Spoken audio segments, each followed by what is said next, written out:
é, como é que Deus é, né? Se ele parece com a gente, será que Deus é preto, é loiro, é... Por que ele não aparece pra gente assim e fala assim, eu existo, eu tô aqui, irmão? Boa. Uma voz, né? Então. Eu vou começar...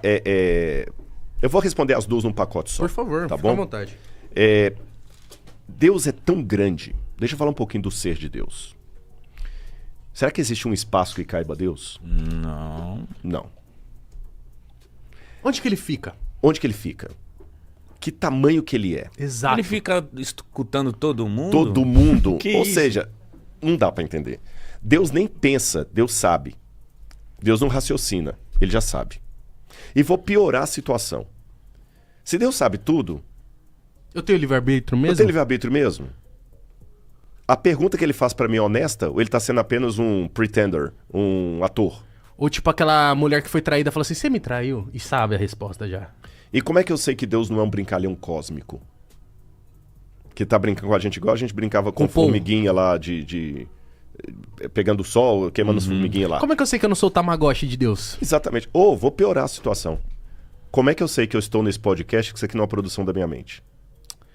Matrix. Mas aí a gente vai longe nessa. Não, vai longe, Começar- mas eu vou começar dessa aqui pra derrubar as outras. Quem deu a resposta boa? Porque a maior dúvida que eu posso ter é se eu tô vendo você, se você existe.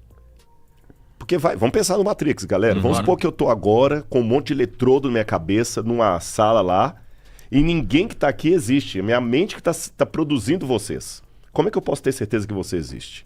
Tocando? Esse é o máximo do ceticismo que a gente pode ver. Não tocando não, porque... Eu posso imaginar um toque Você pode imaginar um também? toque. Quando você sonha, você não... Aliás, mesmo? quem já fez xixi na cama sabe o que é ter um sonho realizado. Sim. Você pensa que tá no banheiro e não tá. Sim. Né? Então vamos lá. O Descartes, René Descartes, respondeu isso e eu vou usar Descartes para responder todas essas questões que vocês colocaram aí. O Descartes falou assim, peraí, eu posso duvidar até que você tá na minha frente, mas tem uma coisa que eu não posso duvidar. Ainda que você seja uma ilusão, eu existo, porque minha mente está produzindo você.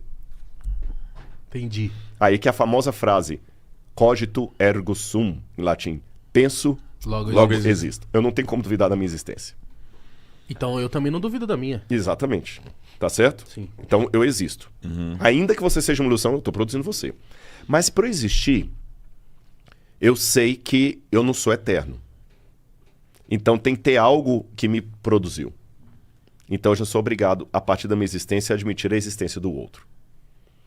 E esse outro, para ser alguém que realmente justifica tudo, tem que ser um outro com O maiúsculo. Então tem esse Deus. Agora, ele é tão grandioso, tão grandioso, tão grandioso, o que eu posso falar dele? O Santo Tomás de Aquino, que eu citei no início, ele dizia que a teologia só fala do que Deus não é, porque o que Deus é em essência ninguém sabe. Mas eu tenho uma boa notícia para vocês. A Bíblia diz aqui, olha,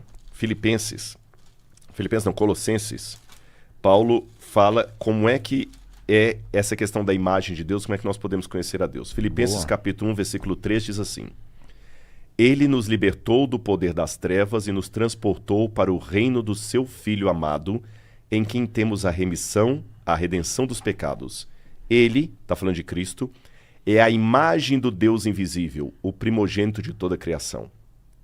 Pois nele foram criadas todas as coisas, no céu e sobre a terra, visíveis e invisíveis, sejam tronos, soberanos, potestades, tudo foi criado por meio dele e para ele.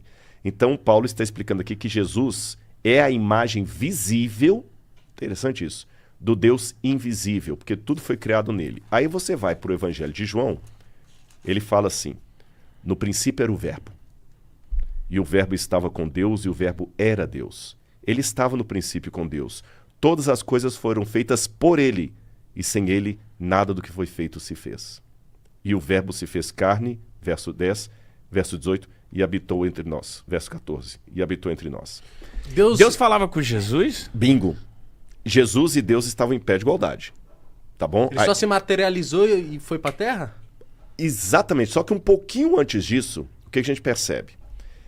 Aqui tá falando até antes da Terra, tá falando da criação.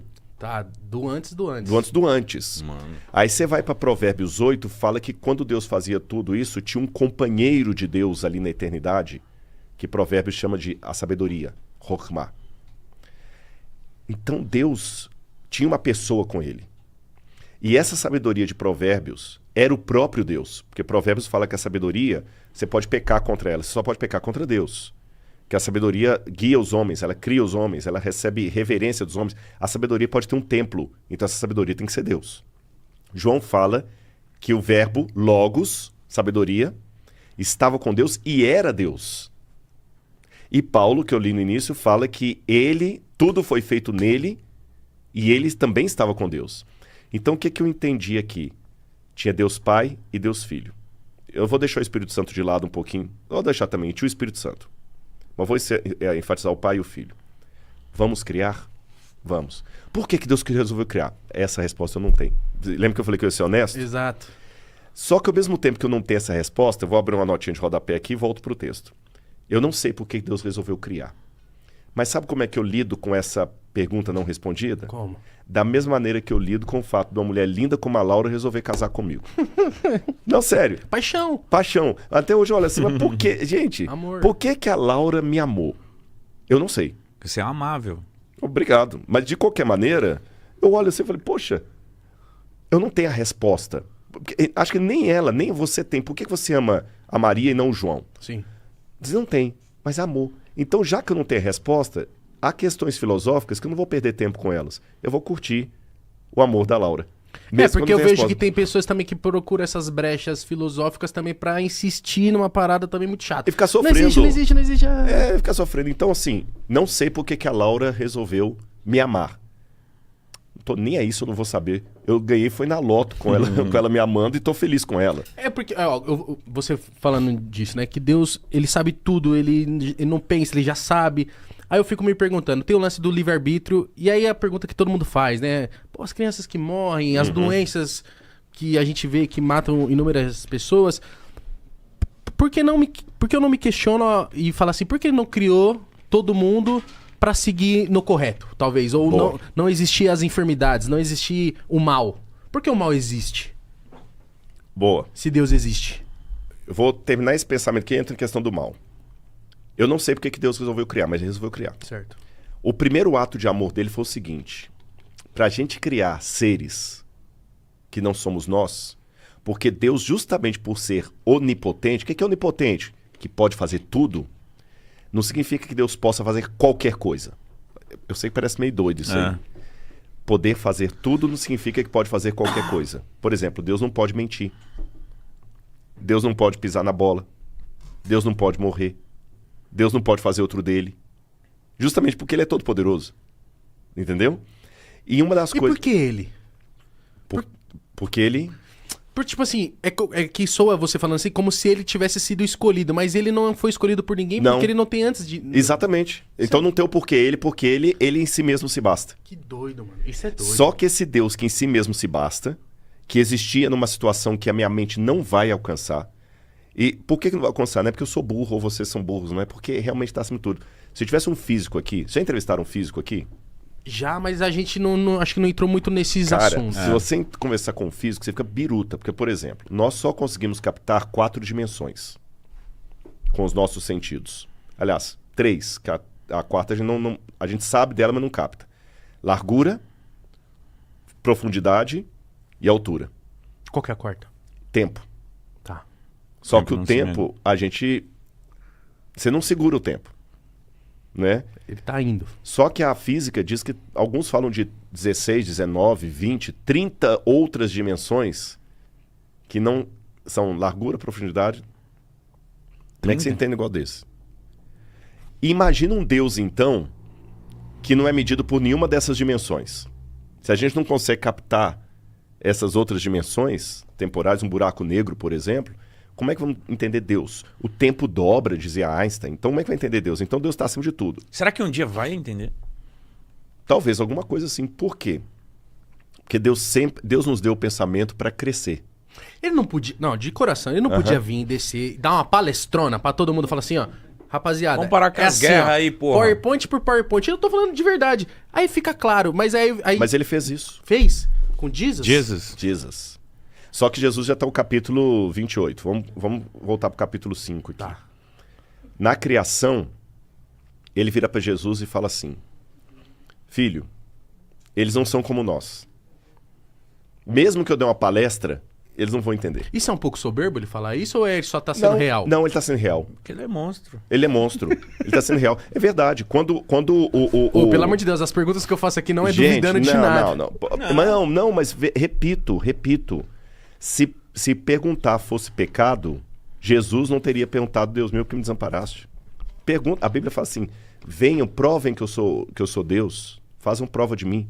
Fiquem tranquilos. Pelo menos com esse apresentador aqui, Deus se irrita... eu não tenho controle sobre os recortes. Deus se irrita a ser testado assim? Não. Questionado? O que Deus fica irritado? Se fosse, ele ficaria irritado com Jesus, quando Jesus perguntou o que me desamparou. Deus fica irritado quando a pergunta é de soberba, quando a pergunta é de opressão do outro, ou quando a pergunta é uma fuga para não encarar o seu erro. Mas é engraçado isso, Deus irritado. Deus fica irritado? Uhum. Os sentimentos que nós temos, que nós somos a imagem e semelhança dele, são semelhantes, só que os dele são puros. Mas Deus se irrita com a injustiça. Mas ele age quando ele está irritado? Age, e o agir de Deus pode ser no futuro. Pode ter certeza, meu amigo. Aquele pessoal que hoje, por exemplo... Você acha que Deus não está irritado com alguém que está praticando racismo? Porra... Muito. Você entendeu? Mas o que Deus faz com essa pessoa? Duas coisas Deus faz. Elimina. Deus apela o coração dele assim. Muda, senão você vai se ver. E o elimina, não é necessariamente o elimina como na justiça humana. Porque na justiça humana vai lá, elimina o cara. Uhum. Suposta justiça, né? Só que se eliminar o cara, não vai trazer a justiça de volta. Você eliminou o cara. Mas o que ele fez... Não vai... A verdadeira eliminação de Deus vai ser no juízo final. Onde Deus não simplesmente vai eliminar o mal, ele vai enfrentar a ira de Deus, aí eu não quero estar na pele dele, como Deus vai reverter o mal que ele fez. Por exemplo, o camarada foi lá e matou uma criança com requintes de crueldade. No dia do juízo final... Se esse camarada não se arrepender, genuinamente, ele vai enfrentar a ira de Deus. Isso aqui eu nem ouso explicar, porque vai ser a pior desgraça da história enfrentar um Deus irado. Como Deus vai trazer aquela criança de volta à vida. Porque o juízo final é acompanhado da ressurreição. Você entendeu? Uhum. Mas isso não... Tipo assim, o que rola muito. Gente que fez merda a vida inteira... E do nada começou a palestrar e falou, mudei. Mas às vezes não é sincero. Deus, nesse momento, no final ali, ele vai se ligar. Claro. Porque tipo, você tá dando migué. Eu posso enganar você. Uhum. Eu posso enganar até um psicólogo forense. Mas eu não engano o Espírito Santo. Rodrigo, eu posso ser um cara totalmente cruel ao ponto de cometer as maiores barbaridades que a gente conhece aí, que existem, do mundo físico. E vamos supor que eu tive a sorte do meu penúltimo dia de vida, eu me arrependi. Genuinamente. Eu sou um cara que... Estou livre daqueles todos os meus erros? Na verdade, nem precisa ir tão longe na história. Nós três aqui já pisamos na bola. Com certeza. O quê? Mítico, então? Aí eu vou dar um de judeu. Agora. Eu vou responder sua pergunta com outra pergunta. Se nós três morremos aqui agora, eu não quero morrer, ainda tem muita coisa. Não tô com plano pra morrer. Você tem medo hoje. De morrer? Não. Eu tenho. Não tem. É mó da hora, eu tenho. É mó da hora ter minha mãe e meu pai. Hoje eu tenho, lógico, eu tenho medo assim. Eu não quero que minha esposa fique, a gente pensa, eu quero ter filho. Nesse sentido, eu tenho. Mas assim, o medo da morte, não. Sem nenhum fanismo. Mas voltando à questão dos nossos pecados. Eu me arrependi. Tá. Vocês também. Sim. Se cair uma pedra aqui agora, Deus vai considerar o nosso arrependimento ou as pisadas na bola que nós demos? É, o que diz que ele vai considerar o arrependimento genuíno. Você já respondeu sua própria pergunta. Sim. Você entendeu? Só que aí pra mim fica muito confuso, porque se eu fui um canalha a vida inteira, aí tipo assim, no 48 do segundo tempo, eu falei assim, olha que... Como eu fui besta. Vacilei, essa né? que é a questão, porque a gente, por mais que você faça boas obras, você nunca vai pagar o céu. O único jeito de eu ir para a eternidade é aceitando o que Cristo fez por mim. As obras que eu pratico, o bem que eu... Assim como o mal. Olha, interessante. Eu já contei essa história, e vou contar de novo Por aqui. favor. Se alguém já ouviu, gente, algum recorte, dá licença de contar de novo, tá? Tem uma história que uma vez no faroeste americano, um camarada, ele numa briga de bar, matou um outro. E naquela época as pessoas quando cometiam crimes assim iam pra forca, correto? E aí marcaram a forca do camarada. Só que alguns lá se apiedando dele, que ele tava bêbado, o pai também batia, a mãe não sei o que e tudo mais e tal, escreveram uma carta pro governador pedindo misericórdia, clemência. O governador falou, eu vou perdoar esse camarada, mas primeiro eu quero saber quem eu estou perdoando. O governador colocou um clergyman de padre, fingiu que era um padre, botou a carta do perdão do sujeito dentro da Bíblia. E leu como se fosse. Fechou a Bíblia com a carta aqui dentro e foi até lá. Quando o governador, disfarçado de padre, chegou com a carta dentro da Bíblia, falou assim, meu amigo, deixe-me abrir esse livro porque eu tenho algo muito importante aqui para você. O camarada da cela falou assim, cai fora daqui, começou a xingar, palavrão, velho safado, não quer saber de Deus não, cuspa no seu Deus, se você vier aqui você vai ver o que eu vou fazer, não sei o que e tudo e tal. Começou a pegar o colchão que tava e bater, aí o governador ainda insistiu, meu amigo, deixa eu abrir esse livro, tenho a vida para você aqui, não quero saber, não, começava a cuspir e tudo. O próprio carcereiro falou, não é bom se você aproximar da grade. Ele falou, tá bom. Saiu. Quando ele saiu, o carcereiro falou assim, você é um idiota. Por que eu sou idiota? Aquele padre que você mandou embora não era um padre.